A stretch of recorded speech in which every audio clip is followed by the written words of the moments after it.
Hola chicos, bienvenidos de nuevo. Vamos a aprender un poco sobre las normas internacionales de información financiera. Estas son las normas que utilizamos en Costa Rica para llevar la contabilidad y fueron adoptadas por el Colegio de Contadores Públicos de Costa Rica y aparecen reflejadas también en el reglamento a la ley del impuesto sobre la renta. Su objetivo es la universalización de la contabilidad, o sea que en todos los países en donde se adopte estas normas, utilicemos las normas de igual forma, de modo que los estados financieros todos los podamos comprender, sea del país que seamos. Están emitidas por la IASB, por sus siglas en inglés, International Accounting Standard Boards, o Junta de Normas Internacionales de Contabilidad.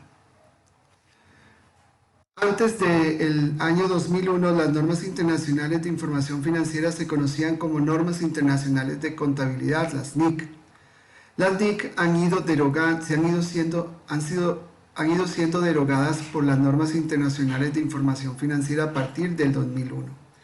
Sin embargo, si todavía escuchan por ahí que existen las NIC, hay algunas NIC que todavía están vigentes, pero hay otras que se han ido suplantando por las normas internacionales de información financiera. Son características cualitativas fundamentales de las normas internacionales de información financiera para la presentación de los estados financieros, particularmente dos: la relevancia y la representación fiel. Ahorita vamos a ver cada una de ellas. La NIC 8 es la que hace referencia a las políticas contables y afirma que las políticas contables son principios, bases, acuerdos, reglas y procedimientos específicos adoptados por la entidad en la elaboración y presentación de los estados financieros. Entonces, cuando hablamos de que necesitamos tener políticas contables, estamos hablando de que es toda la forma en que nosotros ejecutamos o desarrollamos la contabilidad para generar estados financieros. Al final, lo que más nos interesa a nosotros son esos estados financieros. ¿Para qué? Para que administrativamente podamos desarrollar los diferentes mecanismos que necesitamos para tomar decisiones, para alcanzar utilidades, etc. Políticas contables dice que son la base razonable para la contabilización de las cuentas que integran los estados financieros. O sea, vamos a ver, a mí me dicen, por ejemplo, ¿cuál es la política contable de la caja chica? Entonces yo les puedo decir, la caja chica es un dinero pequeño que se tiene para pagos de situaciones de emergencia dentro de la empresa y por tanto se puede estar realimentando su fondo para que podamos hacer frente a estos gastos. Eso sería la política contable. Otra política contable es que todos los depósitos de la empresa, todos los dineros que entran a la empresa se depositan en el banco el mismo día que entraron a la empresa. Eso podría ser una política contable. Otra política contable podría ser que todos los inventarios deben rotar al menos al mes, una vez al mes. Rotar significa que se mueven. Entonces, todos aquellos, otra política podría ser todos aquellos inventarios que no rotan al mes deben descontinuarse. Entonces, estas son políticas contables desde las cuales nosotros podemos entender qué es lo que la empresa quiere. Por eso el contador, cuando llega a la empresa, pues tiene que conocer las políticas contables, saber cómo trabaja la empresa para poder desarrollar su función. También indica la forma en que la empresa ha desarrollado el análisis y el registro de las transacciones. Por ejemplo, si yo quiero analizar, cómo fue el registro de la depreciación. Recordemos que la depreciación es el desgaste de los equipos, el desgaste de las cosas materiales que se va dando mes a mes o día con día. Cada vez que yo uso un equipo lo voy desgastando. Entonces, pues vamos a hacer el análisis de ese desgaste para determinar si hay que comprar un producto nuevo, si hay que meterle más bien un mantenimiento, etc. También las políticas indican la forma en que fueron interpretadas las transacciones en su presentación en los estados financieros. Esto quiere decir que a la hora que ya salieron los estados financieros, bueno, ¿cómo fue que se interpretó? Por ejemplo, si yo pongo las cuentas por cobrar menos la estimación para cuentas incobrables, eso significa de que hay un monto de dinero que se le rebaja a las cuentas por cobrar por clientes que no pagan. ¿Ok? Entonces, cuando yo lo veo eso en los estados financieros, ya yo sé que se analizó de esa manera. Dentro de las normas internacionales hay un marco conceptual y hay una hipótesis fundamental. La hipótesis fundamental es que siempre va a haber una base acumulativa, o sea, lo que empezó en el día 1 de la empresa va a continuar a lo largo de su vida útil y yo voy a ir acumulando los montos correspondientes dentro de las cuentas reales. Recordemos que las cuentas reales son todas aquellas cuentas que pertenecen al activo, al pasivo y al patrimonio. A diferencia de las cuentas nominales, que las cuentas nominales se van acumulando mes a mes, pero al final del periodo fiscal se cierran y se quedan en cero. ¿Ok? Entonces, y la otra hipótesis fundamental es el negocio en marcha. Dice que la base de acumulación o devengo dice que son las transacciones y sucesos se reconocen, o sea, se registran cuando ocurren y no cuando se recibe o paga dinero u otro activo equivalente al efectivo. Para las cuentas nominales hay una acumulación mes a mes hasta el cierre del periodo fiscal, donde se dejan los saldos en cero para iniciar de nuevo el periodo fiscal siguiente. Entonces, por ejemplo, si yo hago una venta, pero se me olvidó hacer la factura, igual yo tengo que registrar la venta, aunque la factura salga después.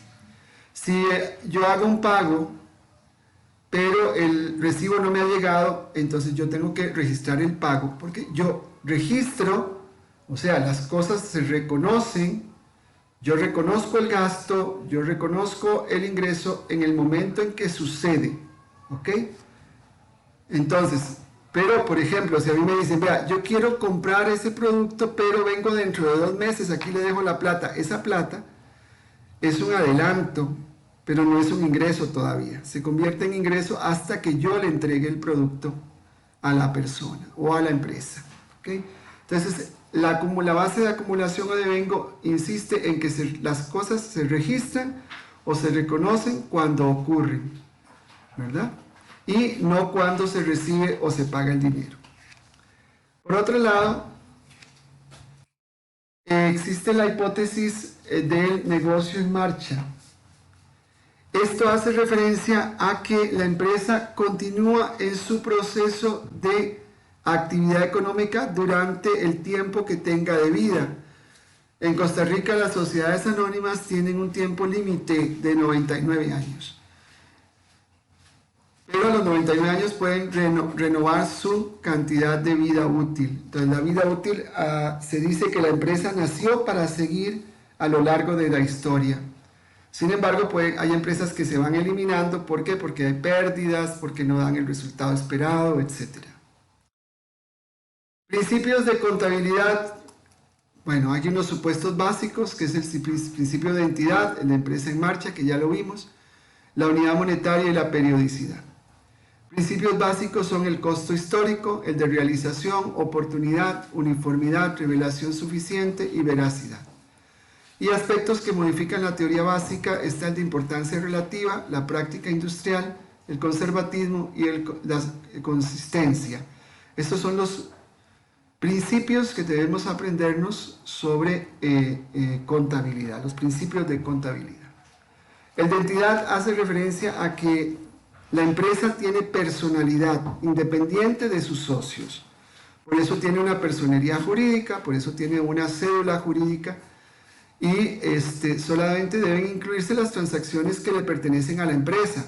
O sea, si el socio saca plata para comprarse una moto, para comprarse un carro, para echar gasolina para su carro, eso no entra dentro de la empresa. Si el socio agarra plata para comprar la comida, eso tampoco entra dentro de la empresa.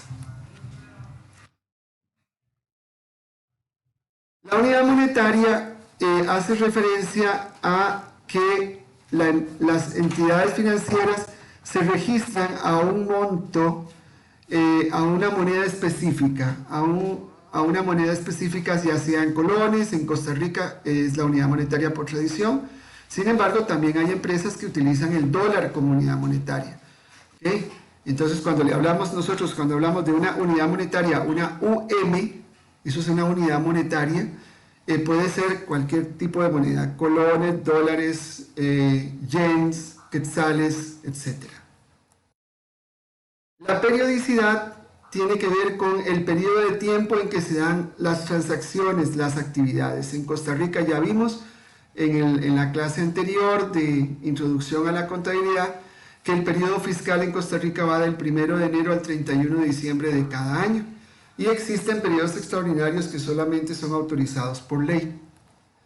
Luego está la comparabilidad. Esto quiere decir que las transacciones entre un año y el otro se pueden comparar, lo que significa que yo no puedo estar cambiando constantemente el nombre de las cuentas, no puedo estar cambiando constantemente las políticas contables, sino que debo mantenerme en el tiempo, que haya comparabilidad. Si no hay comparabilidad, si yo tuve que hacer un cambio, por ejemplo, en el método de cálculo de la depreciación, de pasar de línea recta a suma de dígitos, yo tengo que hacer toda una anotación en las notas a los estados financieros, en donde yo explico cuál es la situación y cuáles van a ser las consecuencias que va a tener, para que siempre haya esta comparabilidad.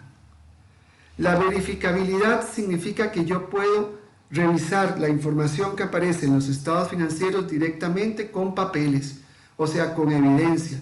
Que cualquier persona que me diga a mí, vea, es que, ¿por qué hizo tal cosa? Pues yo tengo una evidencia, tengo un documento que me dice de dónde salió, por qué se hizo de esa manera, qué transacción se hizo, etc. Oportunidad es que nosotros registramos las cosas en el momento en que suceden, lo más actualizado posible, de manera que si a mí me dicen, bueno, ¿cuál es el estado financiero? ¿Cuál es el estado del cliente tal? Yo tenga todo eso al día. O sea, la contabilidad se mantiene siempre bajo el principio de oportunidad, que siempre estamos constantemente haciendo lo posible para que sucedan las cosas. Comprensibilidad significa que la contabilidad, tanto para los usuarios internos como para los usuarios externos, debe ser comprensible. O sea, no puede venir en términos extraños, no puede tener un formato diferente al que tradicionalmente debe tener de acuerdo con las normas, sino que la información presentada siempre es comprensible para todos. La unidad monetaria, como ya lo dijimos, es exactamente eso, la moneda en que se presentan los estados financieros. Son componentes mínimos de la información financiera. De acuerdo con las normas internacionales de información financiera, el balance de situación, el estado de resultados, el estado de carácter condensado con los cambios en el patrimonio neto, los estados de flujo de efectivo y las notas explicativas seleccionadas. Si a usted le dicen, necesitamos los estados financieros, usted debe entregar todo este conjunto de balances o estados financieros para explicar, para seleccionar, para demostrar el trabajo realizado a lo largo de la contabilidad en el periodo fiscal. Las notas de los estados financieros constituyen parte importante de los estados financieros.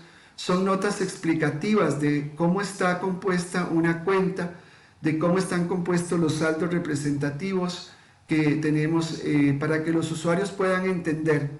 Si yo puse, por ejemplo, un monto X por una venta de un vehículo y necesito poner una nota, bueno, que la venta se hizo a tal persona, que se ganó tanto por la venta o se perdió tanto por la venta, cuáles fueron las consecuencias, etc.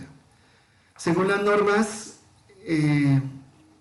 los estados financieros, las notas a los estados financieros deben presentar información acerca de las bases para la preparación de los estados financieros, la información sobre la política contable específica utilizada, revelarán la información requerida por las normas internacionales de información financiera que no hayan sido incluidas en otro lugar en los estados financieros y proporcionan información que no se presenta en ninguno de los estados financieros, pero que es relevante para entenderlos. O sea, las notas a los estados financieros aclaran las situaciones específicas que puedan tener los estados financieros. Muchísimas gracias, chicos, por su participación.